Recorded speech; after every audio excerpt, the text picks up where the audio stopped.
డాకిని అనేది చాలా స్వేచ్ఛగా తిరిగే శక్తి కనుక 100% గ్రహణ కాలంలో దీపావళి రోజు రాత్రి గ్రహణ సమయం అయితే గ్రహణ సమయంలో సూతక ఘడియలలో ఈ సాధన స్థితి కలుగుతుంది. దీపావళి, హోలీ రాత్రులలో ఈ సాధన అనేది ఒకే మాలలో సిద్ధి కలుగుతుంది. కానీ డాకిని మాల ఉండాలి. ఇందులో గుప్తమైన ఆసనం, గుప్తమైన వస్త్రధారణ చేయాలి.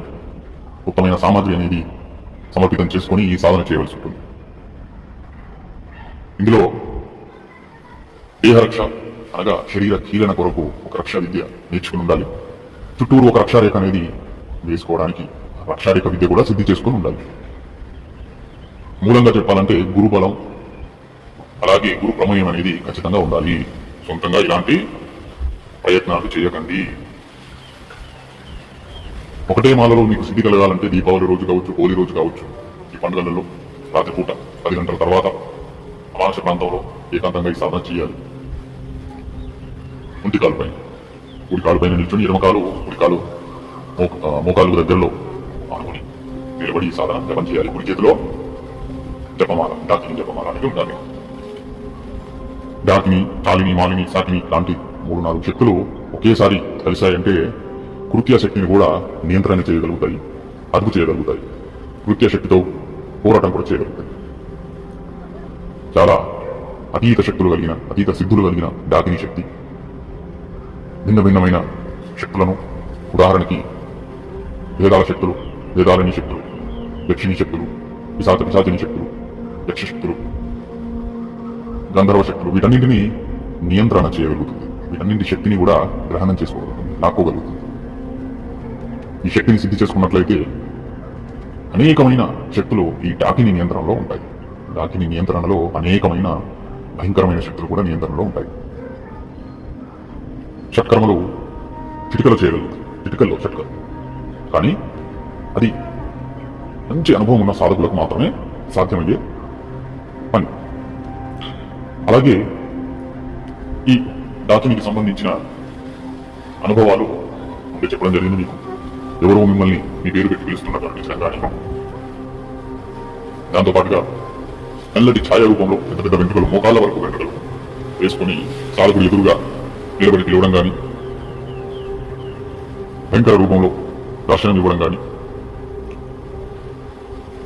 అలాగే క్రూర మృగాల రూపంలో, వన్య మృగాల రూపంలో తన రూపాన్ని మార్చుకుని దర్శనం ఇవ్వడం కానీ, సాధకుని అక్కడి నుంచి ఆ సాధన ప్రాంతం నుంచి భయపెట్టి పారిపోయేలా చేయడానికి అలా దర్శనం ఇవ్వడం కానీ, భయంకర సర్వరూపంలో దర్శనం ఇవ్వడం కానీ ముసలిపుడు. అలాగే సాధకుడి ఏకాగ్రతను భగ్నం చేయడానికి, సాధనను విఘ్నం చేయడానికి, జపాన్ని ఆపేయడానికి కామపూరితమైన ఆలోచనలు వచ్చే విధంగా స్త్రీ రూపంలో దర్శనం ఇవ్వడం కానీ, ఎదురుగా నిలబడడం కానీ ఇలాంటి అనుభవాలు జరుగుతాయి. డాకిని ఆహ్వానం జరిగే సమయంలో ఆ యొక్క పరిసర ప్రాంతాలలో ఎక్కువగా గాలి రావడము లేదా కాస్త వాతావరణ మార్పు రావడం అనేది జరుగుతుంది. మానవులు సంచరించే ప్రాంతాలలో ఈ డాకిని సాధన చేసినట్లయితే మీకు ఫలించదు. గుర్తుపెట్టుకోండి, డాకిని సాధన అనేది ఒకసారి సిద్ధి చేసుకుంటే ఖచ్చితంగా ఆ సాధకుడి జీవితంలో చాలా ఎదుగుదల, మార్పులు జరుగుతాయి. కానీ సిద్ధి కలగడం అనేది కఠోరమైన విషయం కనుక ఈ సాధన అనేది చేయకపోవడమే ఉత్తమం. దీని గురించి దాదాపుగా ఈ సాధన గురించి, ఈ తత్వాన్ని గురించి, ఈ సాధనలో అనుభవాల గురించి, కొంత ముఖ్యమైన సామగ్రి గురించి మీకు తెలియపరచడం జరిగింది. అయితే ఈ సాధనకి సంబంధించిన కాస్తో కూస్తో అనుభవం కొరకు మీరు అంటే మీకు సిద్ధి కలగకపోవచ్చు, కలగదు కూడా. ఎందుకంటే నియమాలు, నిష్టలు, చాలా విషయాలు నేను దాచడం జరిగింది. మంత్ర సాధనకు సంబంధించి చాలా విషయాలు దాచడం జరిగింది. కొన్ని విషయాలు మాత్రమే ఈ వీడియోలో మీకు తెలియపరచడం జరిగింది. మీ అనుభవం కొరకు, మీ పరీక్ష కొరకు, ఆ డాకిని శక్తి యొక్క తత్వం తెలుసుకోవడం కొరకు మీకు బీజాక్షరాలతో కూడిన మంత్రాన్ని నేను ఈ వీడియోలో అందిస్తాను. కేవలము ఒక రోజు కానీ 2-3 రోజులు కానీ మంత్రజపం చేసి చూడండి. ఖచ్చితంగా ఈ శక్తి యొక్క అనుభవాలు అనేవి మీకు కలుగుతాయి. ఈ మంత్రం కేవలం ఇంట్లోనే జపం చేసుకోండి. రోజు ఒక మాల. 1-2 రోజుల్లో మీకు డాకిని శక్తి యొక్క దర్శనం కలగవచ్చు లేదా అనుభవాలు జరగవచ్చు. అంతే. అక్కడి వరకు ఈ సాధనను అలాగే ఈ సాధన రూపంలో కాకుండా ఈ మంత్ర జపం అనేది ఆపేయండి. కేవలం అనుభవాల కోసం మాత్రమే ఈ మంత్రాన్ని అందించడం జరుగుతుంది. డాకిని సిద్ధి పొందడానికి గుప్తమైన అతి ప్రాచీనమైన మంత్ర విద్య ఉంటుంది. ఆ మంత్రం అనేది చెప్పడం జరగదు. పూర్తి విధి విధానాలు కూడా తెలియపరచడం జరగదు. కేవలం మీ అనుభవాలు మీకు జరగాలి. డాకిని శక్తి అనేది నిజంగానే మీకు అనుభవాలను కలిగిస్తుందనే ఆలోచనతో మంత్రాన్ని నేను ఒకసారి చదివి మీకు వినిపిస్తాను. ఈ మంత్రాన్ని రోజు ఒక మాలగా కేవలం 2-3 రోజులు జపించి చూడండి. ఖచ్చితంగా మీకు ఈ డాకిని శక్తి యొక్క అనుభవం అనేది జరుగుతుంది.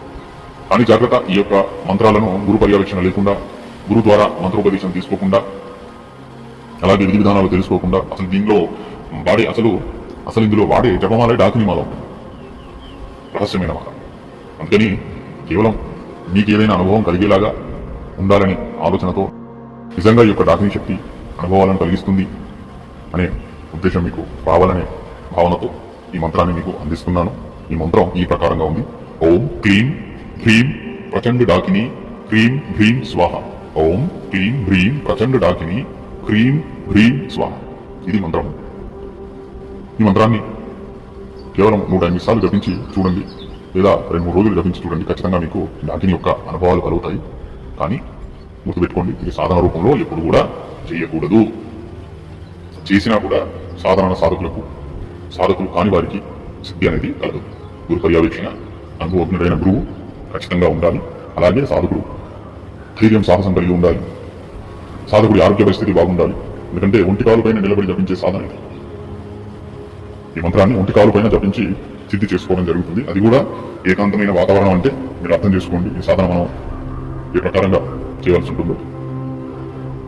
అలాగే మా వీడియో కనుక నచ్చినట్లయితే లైక్ చేయండి, అందరికీ షేర్ చేయండి. జై మా కాళీ, జై శ్రీ మహాకాళి.